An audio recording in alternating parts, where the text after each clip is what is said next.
Where's the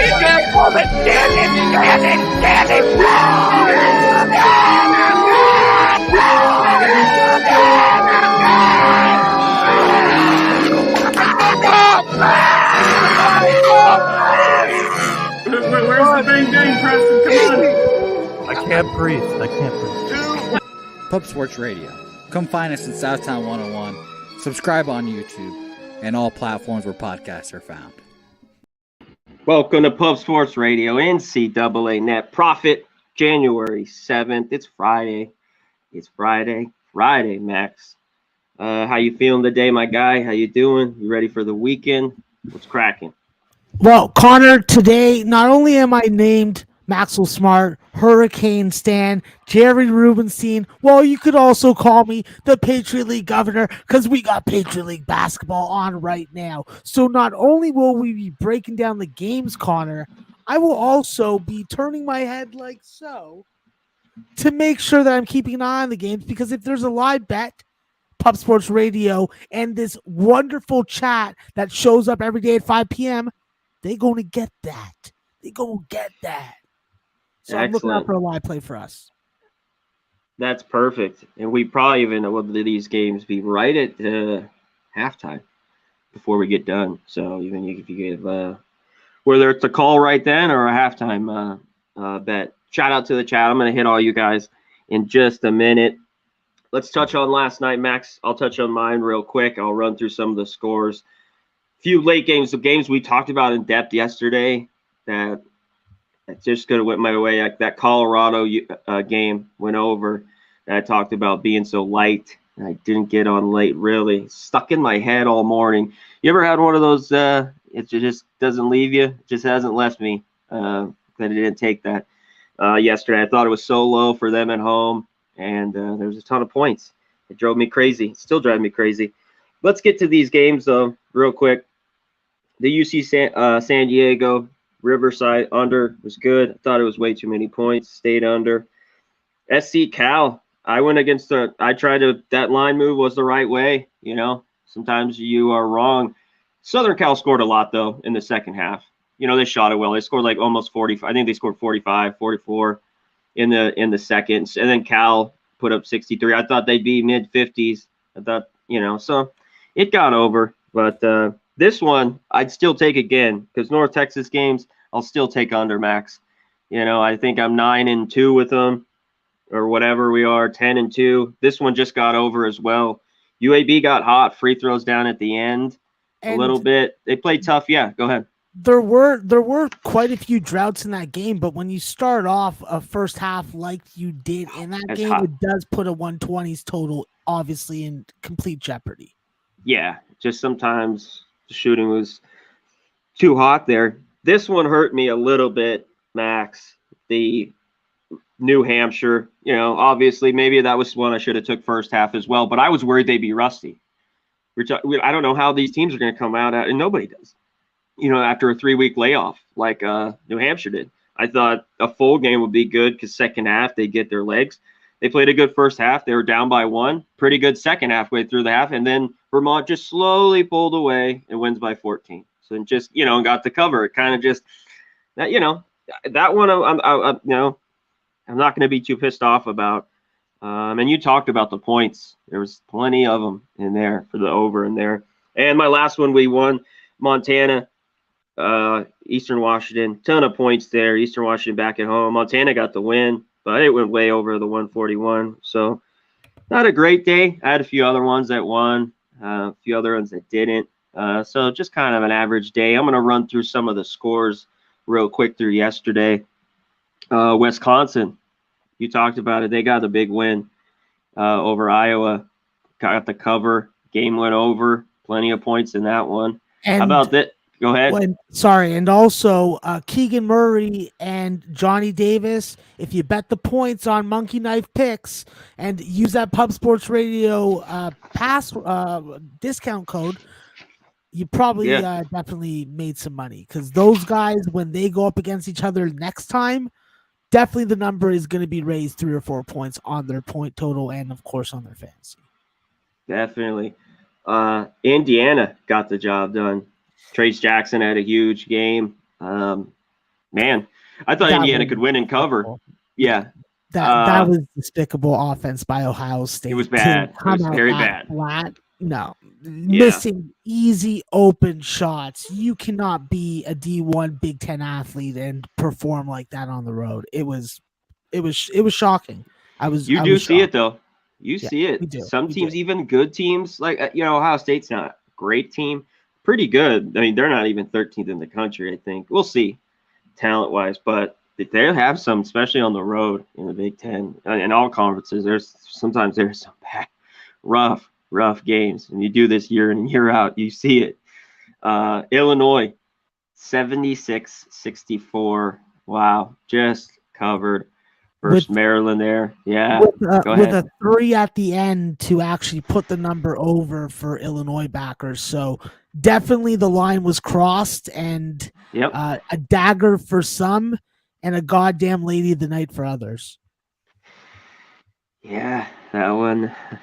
Yeah, either side you're on. This was one that I didn't bet. I know we were kind of on opposite sides. I thought it was kind of a too many points, but I thought the team was tough. Stephen F. Austin, I didn't think they'd win, but they did. They beat Abilene Christian last night in that one. App State beat South Alabama. Rice, Middle Tennessee played a low-scoring game. Rice won by 4. Mostly didn't cover. There was 4.5s, I think, mostly all day. 4.5 was the number. Yeah, all day there. In that one, let's just run through a few more before I'll swing it to you, Max, for the line movement. I hope that you're going to mention Seattle and Chicago State. That was probably the best game on the board last night.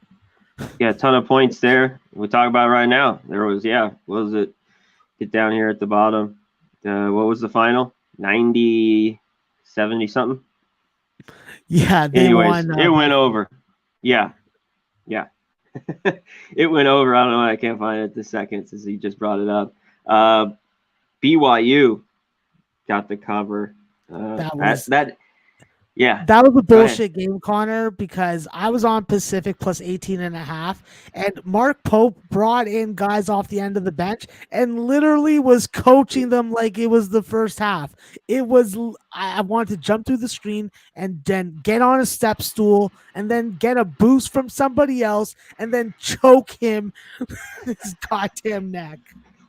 A lot of things would have had to happen correctly for me to get high enough that I could choke the guy, but I wanted to. I'm telling you, Conor. You got me. Get on a step stool. You up on my shoulders or something. Bitch slap his ass right across the face. That would be funny. Yeah, there you go. There's the Seattle score. 93-77. Plenty of points. Went over. You called it, Max. This one didn't. St. Thomas didn't score enough. Oral Roberts covered. I thought that number was short. So the side was, the look there in the Oral Roberts game there in that one. Tarleton got it done against Sam Houston. Connor, let's stop right now for a second. Shout out to Arthur Me with a $10 dono. Arthur Me.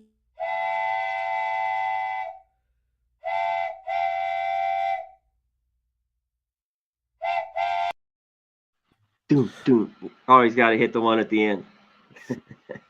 Shout out to Arthur. Sorry, Max. I didn't mean to cut you off of that brilliant fucking shout out. My bad, brother. It's all good. We got the dono from you, Arthur. We appreciate it, my man. Thank you so much for supporting Pub Sorts Radio. We really appreciate it. Shout out to everyone throws us a dono here. We really appreciate it. This the one I talked about, Max. Let's talk Colorado, Washington State. Total's crazy low, I thought, for a Colorado game, and then they score all those points. Colorado wins. It just, like I said, still hanging around in my head. But how about this one? We all talked, Max, SMU. I know Matty Ice made it like it felt, even you felt better. It just was the scariest, too scary for me. It's scary to me. I couldn't do it, but a lot of people, Cincinnati, the ultimate. Yeah, lose 6 straight ATS. They're on the shits. SMU, and SMU pulled an SMU. Did they not? Kind of like a Memphis does. Like Memphis, right when you think Memphis is, man, this team's covering. SMU's done that in the past couple of years. SMU's great, and then they lay a freaking egg.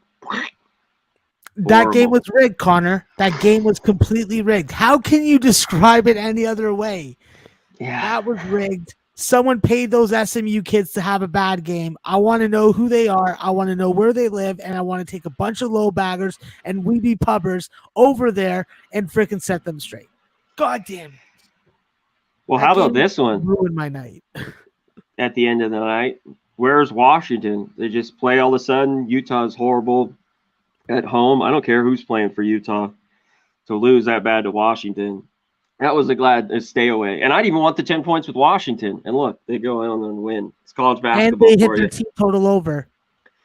Yeah, I mean, it is what it is. Let's get to today. We got a short one.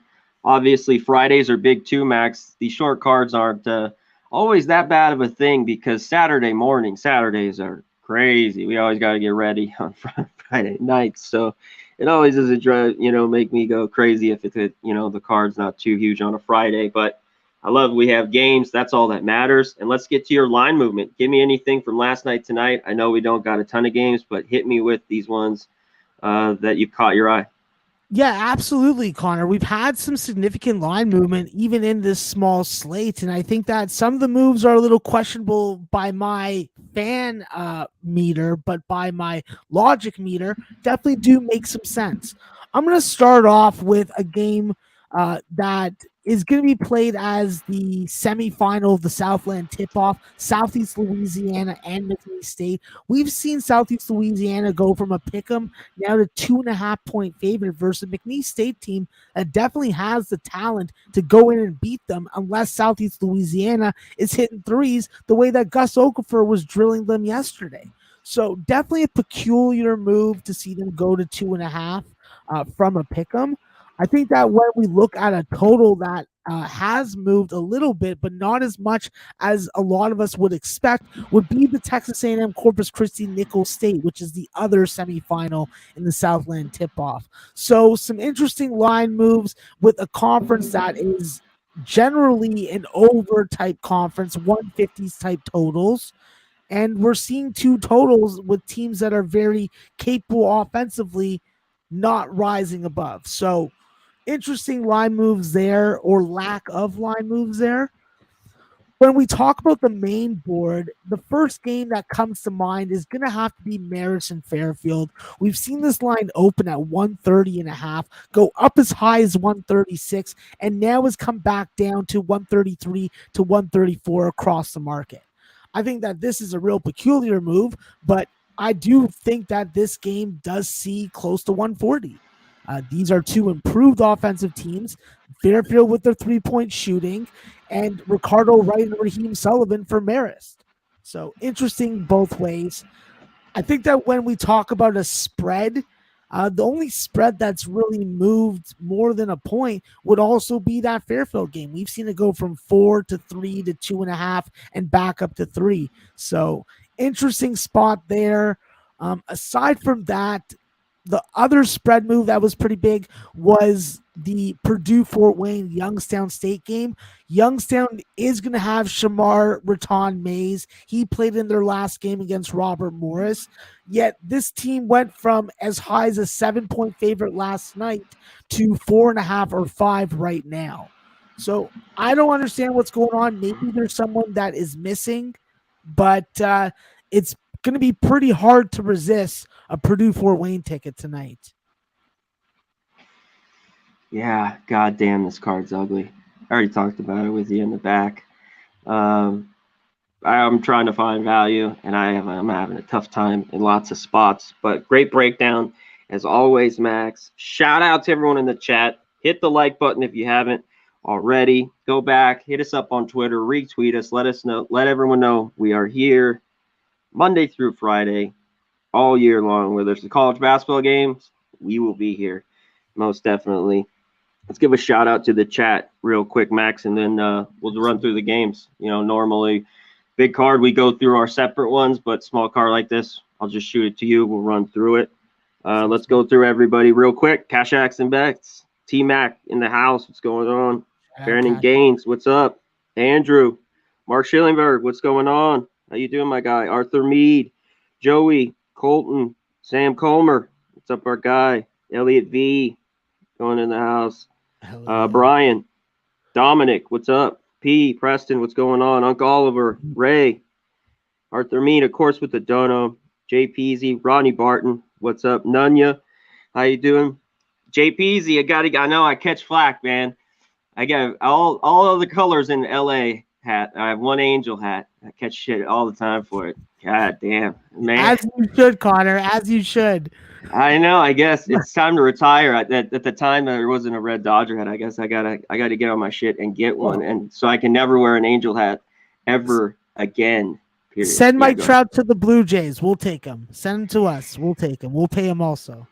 Yeah, you can have him. I mean, until he does some of the play, he's unbelievable though. I mean, but anyways, Ryan, JPZ, shout out, no doubt, man, my guy. I had a joke for that too about this one hat, but it's too vulgar for this show. Even I don't even want to say it. Keith, what's up? Luke Murphy, how you doing? Golden Canes Nation, Kirk Gray, Raiders. Oh yeah, I'm a Raider fan, LA Raider fan, because that's now we're in Vegas where I'm here. So yes, I like the Raiders. But let's get to it, Max. Let's get right to these games. You talked about this game a little bit already. Southeast Louisiana, McNeese State, 2.5 is the line. Total's right around 149. What's your look here?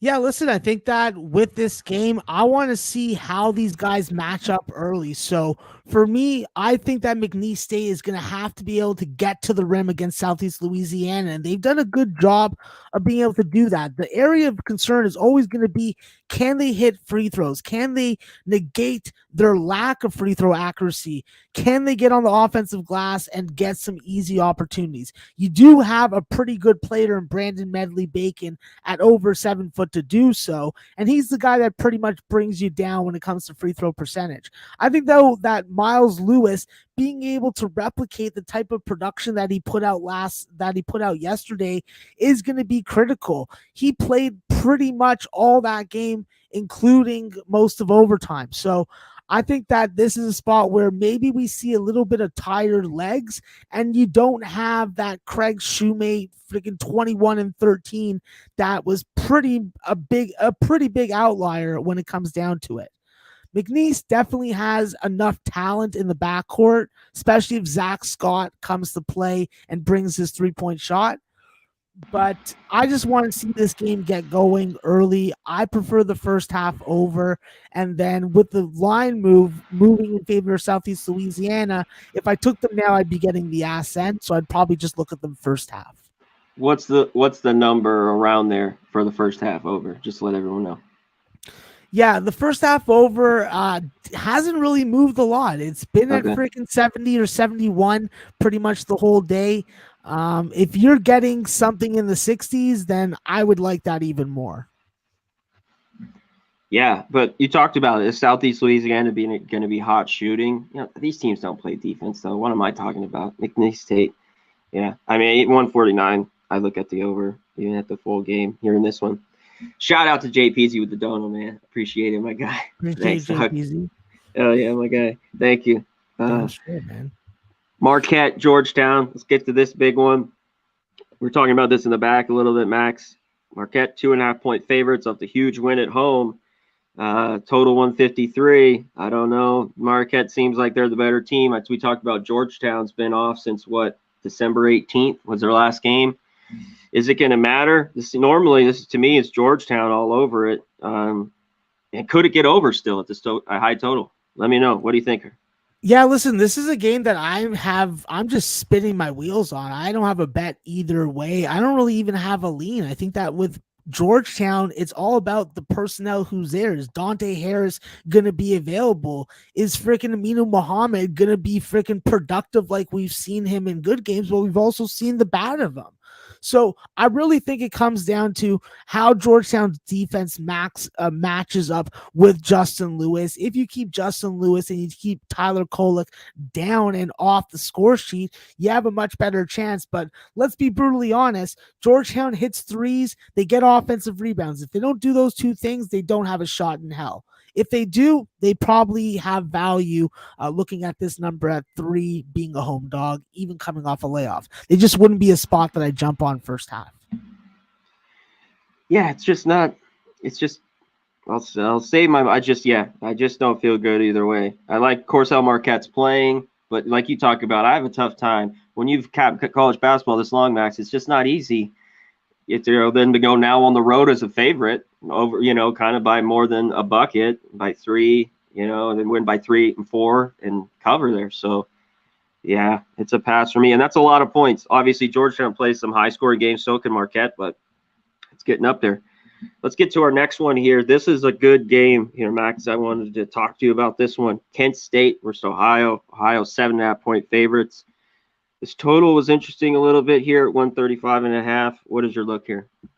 Well, I actually was excited for you to talk to me and talk to obviously the chat about this show, about this game, because this is one of the lines that I don't understand why is moved the way that it has. We saw this total move 3 points, and with Kent State, do they really want to get into an up and down scoring game with Ohio? Do they want to really push their freaking depth onto the floor? I think that Ohio's going to want to.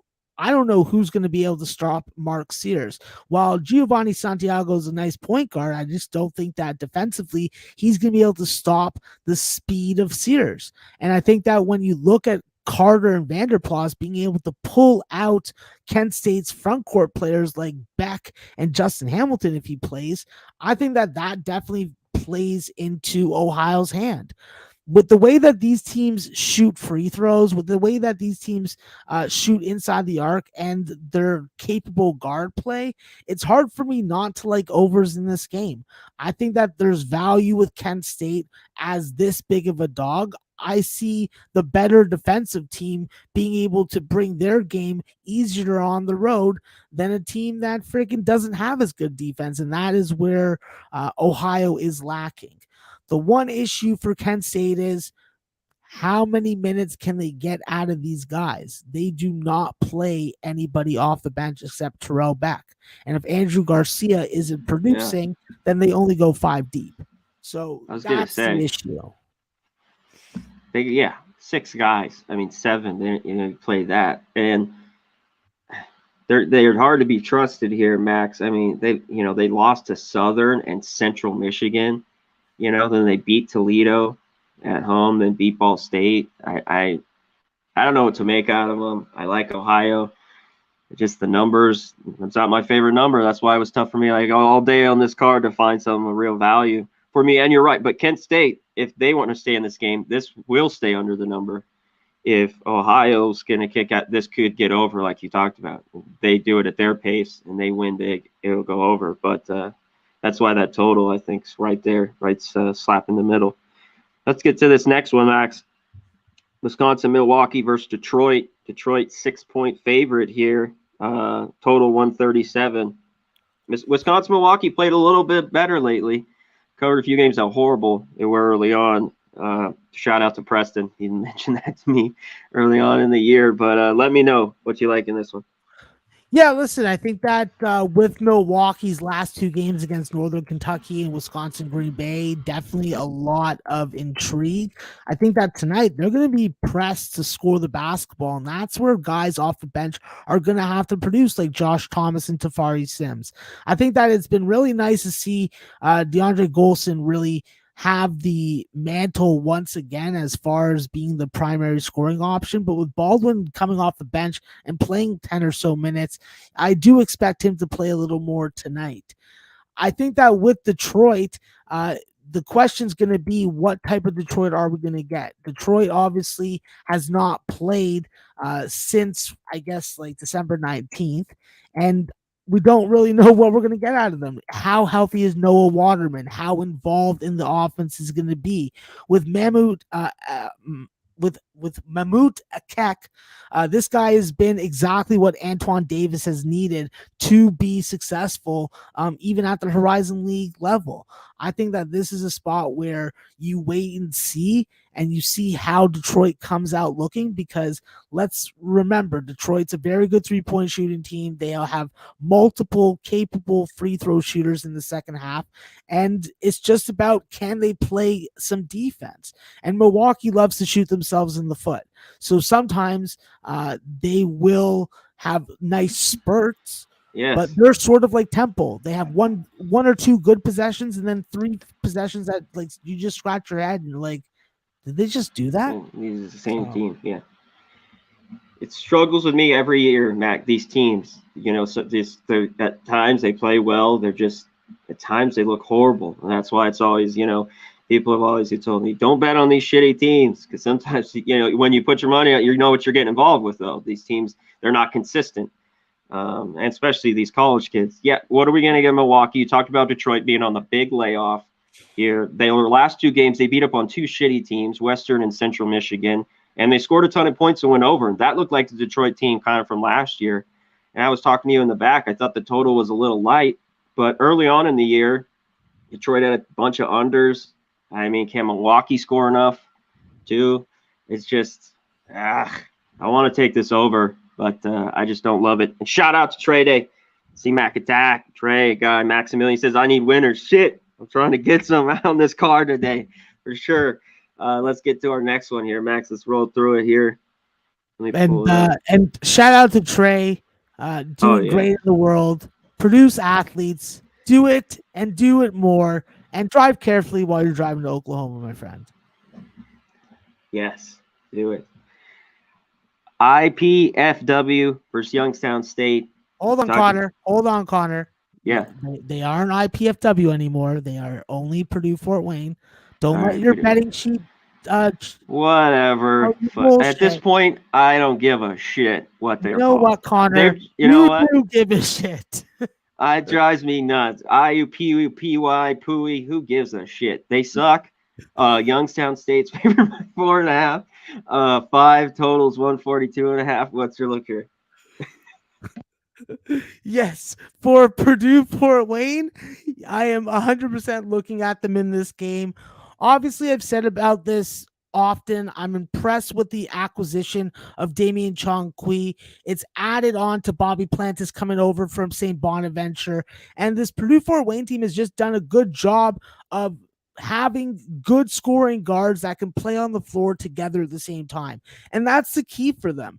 Score early, build a lead, hit your free throws, and that's something that they do at close to 80% as a team. So I just think that there's too many weapons that can stand out and give you that outlier performance. They do have a deep bench that they can go to. And I think that with Deontay Billups, he is the most important. He's the X factor off the bench. If he gives you double-digit points tonight, I do think that Purdue Fort Wayne can not only win this game, they're going to cover the spread. And this is a similar spot to the spot I talked about yesterday. NGIT, what do? Pull out the outright win. What I think Purdue Fort Wayne's going to do? Pull out the outright win. The line has gone from 6.5 to 4.5. I agree with the move. I think that Purdue Fort Wayne is going to win. I like Youngstown State, but at this point, there's no way. I want them. You might be right, too. There was the other game we both talked about, UT Martin. They won outright last night as well. Sure. Kind of the same thing. I think they could here. I might play it. It's just shit's ugly to me. I don't want anything to do with it today. Let's get to the next one. Marist, Fairfield. This one is interesting. I think the line's pretty good. Fairfield's favored by 3. Total's right around 133.5. What is your look here, Max? Yeah, this is one of my favorite games to watch, Connor, because I'm a big Marist fan. I really like the fact that Ricardo White and Raheem Sullivan have been really nice offensive weapons for this team. That's what they're going to have to do. That's what they're going to have to be. I think that with so many different bench options right now, there is a different guy that can step up on any given night. And I think that with this team, it's all about three-point shooting. They weren't a very capable three-point shooting team last year when Michael Cubbage was running the show. But now I think that with Ricardo Wright, this is a guy that can go off for 30. And he's going to need that type of game because we know how improved Fairfield is. Fairfield is definitely not as good defensively in my power rankings as Marist, but they do a really good job of limiting your second chance opportunities, and they do a really good job of hitting some threes, opening up your defense, and then exploiting the rim. So There's a lot of weapons that can come up, but we've also seen Fairfield play their normal Fairfield dirty offensive type of game. I don't think that this is going to happen. By my betting model, this is going to be a game in the 140s. I think that Supreme Cook, Chris Madoff, and of course Taj Benning do the bulk of the scoring. And if we can get Jesus Cruz to not miss layups on front rim, then God bless America. I like over in the game, over in the first half, and I'll take the 3 points with Maris on the road. That's where I would look. You mentioned the over. I would look at the 3 points with them. I think this game's tight, so I wouldn't lay it with Fairfield. I think they played Iona tight. I mean, they beat like the thing Cookman, Boston, tight games with Navy and Army. They just lost to Max. They've been a covering machine. I think they won 6 out of their last 7 against the number Marist has. So no wonder why you're a fan of theirs. I would take them with the 3 points here in this basketball game. All right, let's get to the next one. Cornell versus Penn. Pennsylvania is a 4.5-point favorite. High total here, 155.5. What is your look here? Yeah, listen, I think that with Cornell, we got to know who's available. And if Jordan Jones is available, it definitely gives Cornell a lot more value. I don't want to fall too much in love with Pennsylvania coming off that really nice game against Brown. I think that with Pennsylvania, Jordan Dingle is the most important player. But if you're going to get outlier type performances from George Smith like last time out, I just don't think that's going to happen. So take away that performance and Penn doesn't beat Brown.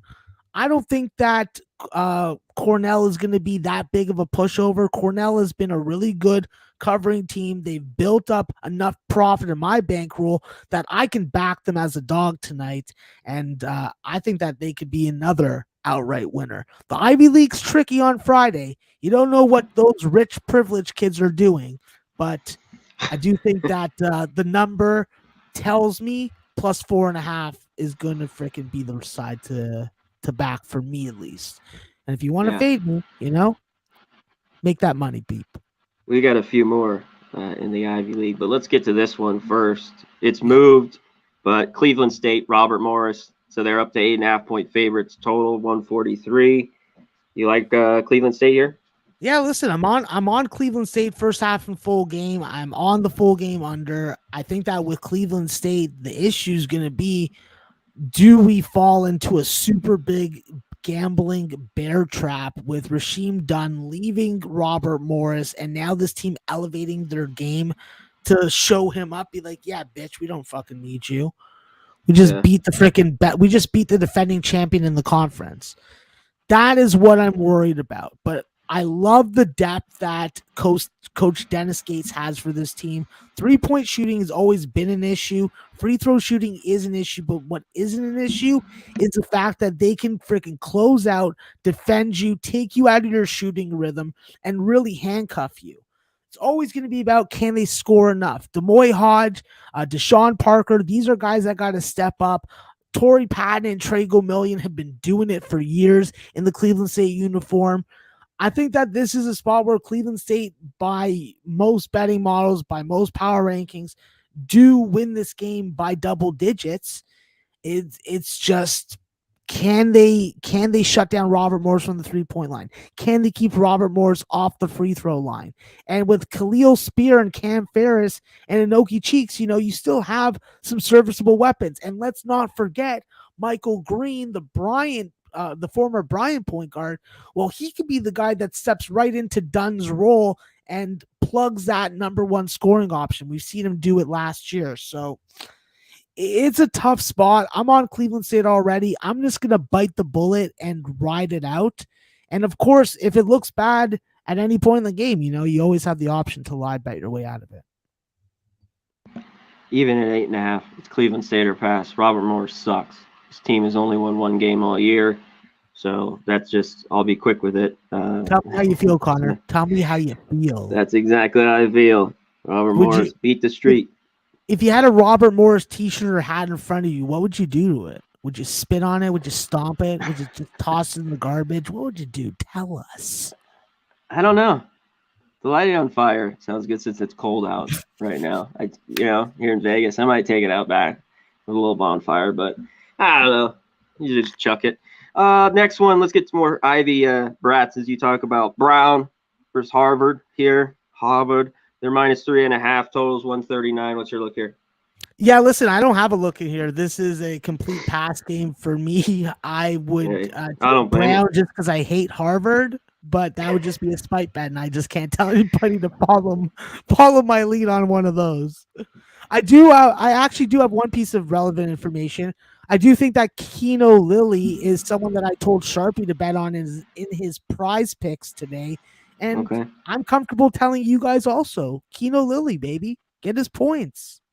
Excellent. Yep, I'm off that game completely. If you had to give me a free bet, I'd take Brown. This one, horrible Columbia versus Princeton. We were kind of talking about this one in the back for a second. Princeton should win this game. Obviously, they can score a ton. Totals 147, but I'm leery of it. What do you think?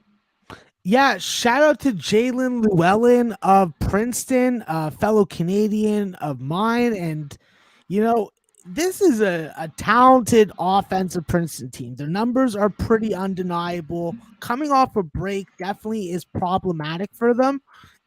And I just don't know if they're going to have their best front court player. I'm not going to try and pronounce his name. He's a Dutch guy, but does a lot of good work around the offensive glass and defensive glass. Didn't see him in their last time out, but obviously that was in December. I do think that if Princeton is healthy, this is a similar situation to BYU. In hindsight, I should have been on BYU last night, but in Princeton, this is a very good off-ball movement team. They move it side to side. They get it inside and out. And you know what? Once they go on a run, they can contain the defense and keep it going.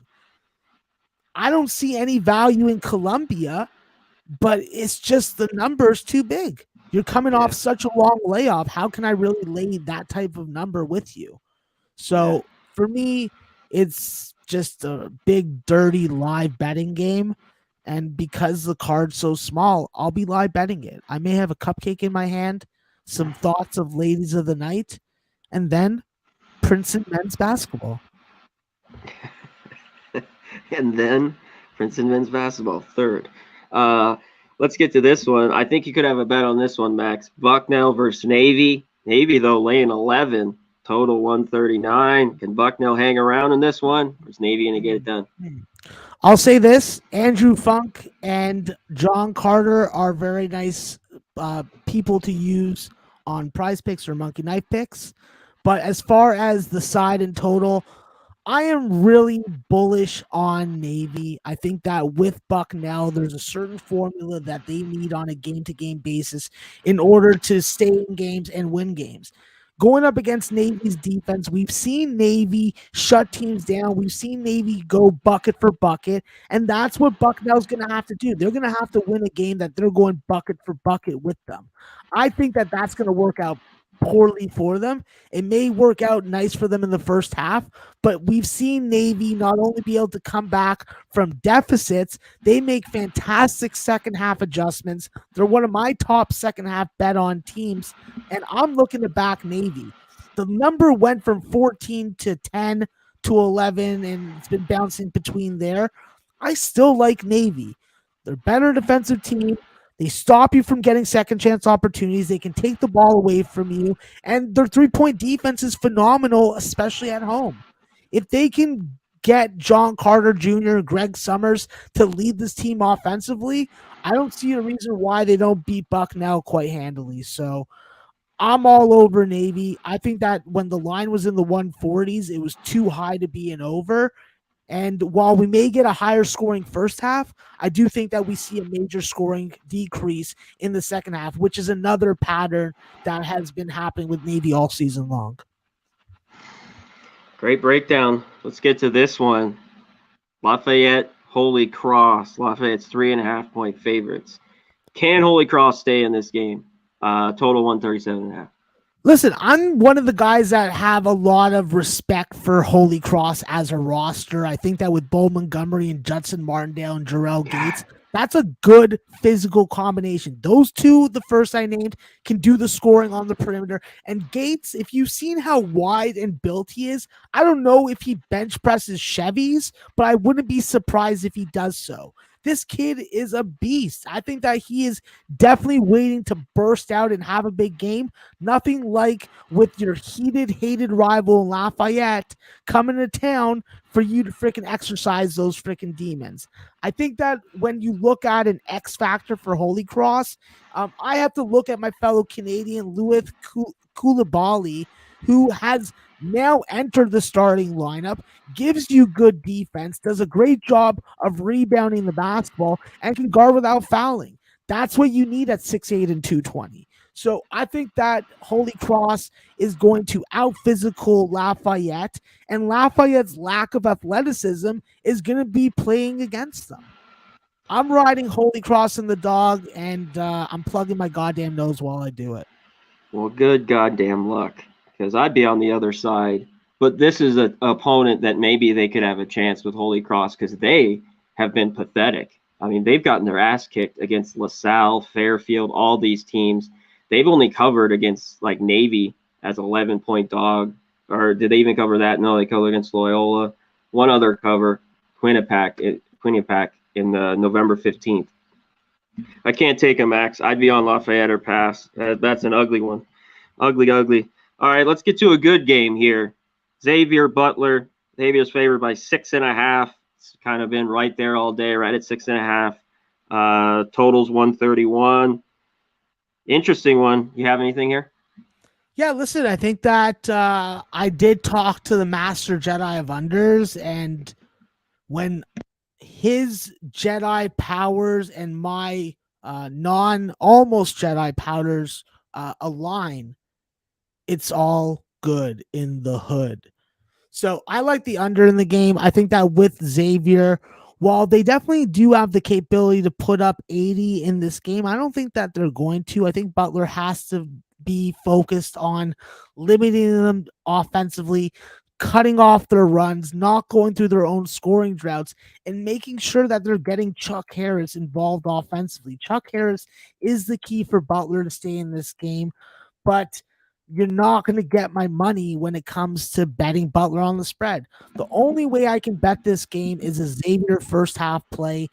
See how the two teams are matching up, see what kind of tempo and scoring pace that we're getting, and then reevaluate for a full game bet from there. But it looks a little too easy for Xavier tonight. Looks a little too easy.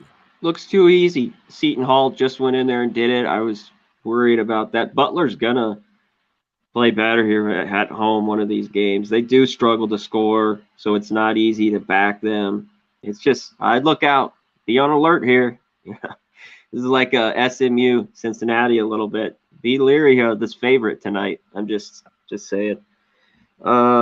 Let's get to the last one, Max. Our last game, Texas A&M Corpus Christi versus Nicholls State. Nicholls State 3.5-point favorite. Total here high at 148.5. Can it still get over this or no? I have to hope and think that both these teams, with the way that they are able to eclipse 80 points on a regular basis, are going to be able to do it. You know, we're talking about 15 out of freaking 22 games or 21 games that have gone over for the two teams combined. And while they're not defensive prowess by any stretch, it isn't hard to think that they give up 75 plus each. When I look at Texas A&M Corpus Christi, the Islanders are an impressive team to me. They're an intriguing team to me with Isaiah Mushila and his ability. I've talked about him before, the mini Kenneth Lofton of the mid-major level. I just think that he's going to be able to have his way against Nicholls State. With him being able to put up the type of numbers that he put up yesterday, if he can repeat that, which is definitely a big if, I think that Corpus Christi stays in the game and definitely gives Nicholls enough for the money. My argument for taking them remains the same. This is a team that is not being lined correctly by the books, and we've seen multiple examples of them being able to freaking rise to the occasion. I think that this is an opportunity for them to rise to the occasion again. I think that with Nicholls, while there's no doubting how talented they are, how experienced they are, they do have better defensive numbers. I just think that not having a guy like Ty Gordon is a huge loss. And if they don't have Ty Gordon like they didn't have yesterday, I don't think that this is an opponent that they can get over the hump against. So I'm looking at Texas A&M Corpus Christi first half over, full game over, and as a dog. Yeah. I don't like the game, but I'd only be on the dog here. Like that would be my only play. But I am off. All right, that is it. That's our short card for today, Max. We got to give a shout out to the chat. We appreciate everyone being up in here. Pub Sports Radio chat. If I didn't shout you out, sorry if I miss you. But Noli knows, Jay Peasy with the dono, Trey Day with the dono, Sam Comer, Sean Murphy. I'm here, Crystal Warren. Good to see you, Crystal. Kurt Gray, what's up, my guy? Daryl Turner. And here, Rob, Kurt Gray, Brandon Gaines, Rob, Cash Action Bets, Mark, Real Deal Prime, the Grinder in the house, flying his Canadian flag, eh? About Buck, what's up? God bless Newfoundland. Yeah. Shout out to Remos too. You have a good weekend as well. All right, Max, give me something. I have nothing really. I'm going to give one kind of lean here. If I don't have anything, I'm not going to give you anything. But what do you have here for everybody? I'm a volume better, and obviously I got to freaking pick and choose what I'm giving where and whatnot, so forth. I think that the first half over 70.5 with two very good offensive teams like Texas A&M and Corpus Christi and Nicholls State is a good gamble in my opinion. I think that as long as both these teams are able to penetrate and get some relative three-point shooting and the refs are blowing the whistle calling fouls, I think that this finds its way over into the mid-70s. I think that when you look at a team like Cornell, they're definitely offensively talented. They've done a good job in step-up games, and they've done a good job of beating opponents that they should. This is an opponent where the odds makers are not giving them credit for their body of work. I think that they go in to Penn and give Penn a game where if Jordan Dingle goes off, I don't think anybody else is. So I'll take the 4.5 with Cornell. And as my third one, I'm going to ride with what's been working. And what's been working is backing Purdue-Fort Wayne. I think that if you get 5 points from Purdue-Fort Wayne, tonight's the night that they could be dating the lady of the night named Dr. Mandy. Purdue-Fort Wayne. And Texas A&M, the Corpus Christi, 70.5. Good first half. Yeah, okay, perfect. Sounds good, Max. The Fort Wayne, it's got me interested a little bit. The one I give you is a lean, and I'm probably going to have a small bet on it. I'm taking Marist. Take the 3. I'm going to take some money line. I might split it. I just don't have the best of the number. I don't love it. I might just do it live as Cleveland State. I missed it. It was 7. It's 8.5. I still think they're better, but I just can't give it out to you guys. I can't do it, but it's my lean for me for sure. But shout out again to everyone in the chat. Max, give everyone the chat one last word before we get out of here, my guy. Yeah, listen, guys, we appreciate you. We obviously appreciate the time that you spend with us, and we want to make the show as entertaining and informative as possible. But we need you guys to like the show up every day, bring your awesome analysis, your plays, your comments, and, of course, your favorite cupcakes. And let's remember, guys, dip your chicken tenders in honey, and you're going to be living good and a long life. This is known. And it will be on Wikipedia starting tomorrow. It will be on Wikipedia. Check that out. Make sure you look up Wikipedia tomorrow. Make sure that's there. Yes, we're getting we will be on Saturdays. Max he's a busy man on Saturdays. Maybe every once in a while he'll come on with us. But me and Babana will try. Well, I know we're getting a lot of people. It's Saturday. It's college basketball season.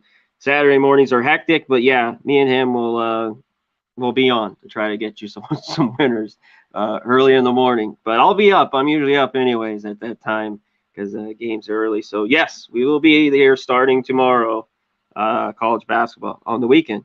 And maybe Max every once in a while. But he's a busy man. He's Monday through Friday. He's got shit to do on Saturday, so no problem there. We're out of here, Max. He's great, Maxwell Smart. I'm Conor Mack. We're out of here, baby. Cash. We be pumping! Peace. Get out of here.